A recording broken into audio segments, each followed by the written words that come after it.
We bought 10 products at stores around town, all advertising a certain amount of CBD. But when we had them tested, few were exactly as advertised.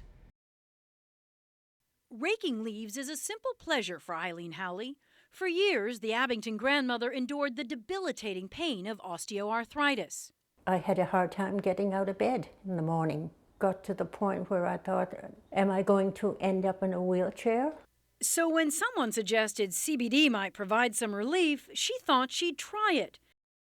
Now, months later, it's amazing. I don't have any pain at all. Nothing. CBD is everywhere, and so are converts looking for relief. One expert says that demand has turned the market into a wild, wild west.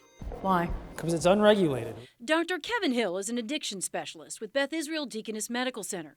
He says products regulated by the FDA must adhere to strict guidelines and prove that every capsule or serving is exactly the same. But right now, CBD companies are largely policing themselves. I want to be clear, I'm very excited about it. I'm bullish on CBD. That said, we still really need to be careful. He points to a 2017 study in the Journal of the American Medical Association. It found 2/3 of CBD products tested didn't match the claims on the label.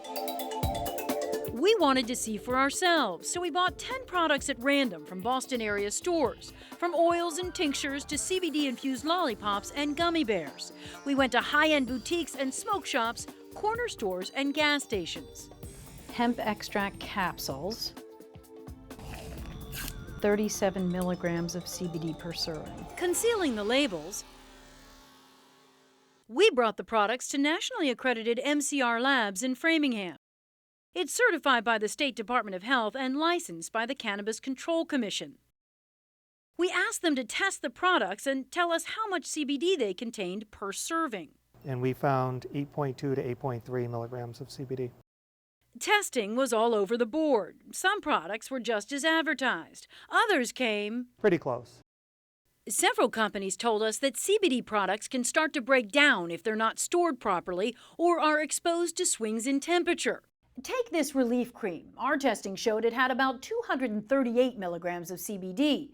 They advertised 300. The company told us ours was made last year and could have degraded at the store. They retested all other items from that batch and they were spot on, but they have since modified the production tolerances and testing protocols. On the label, these gummies claim to have 10 milligrams of CBD in each bear. The lab found one gummy had 11 milligrams of CBD, another had 42. Higher.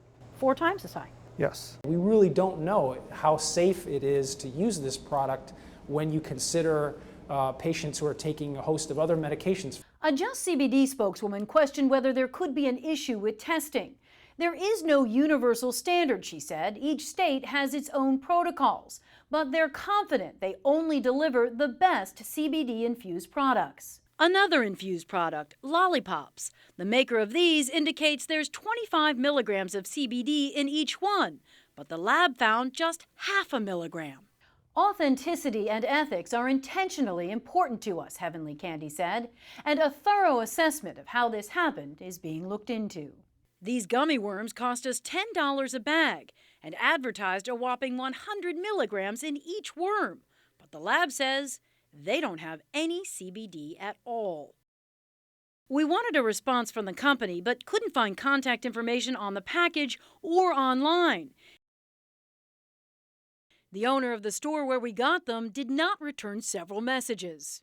It's very much buyer beware. Absolutely, no doubt. Some states are cracking down on how CBD is tested, and others are banning edibles altogether. Massachusetts isn't at this point. Dr. Hill says, though there is a lot of promise for CBD, you should always talk to your doctor before taking it. Allie Dunley, NBC 10 Boston.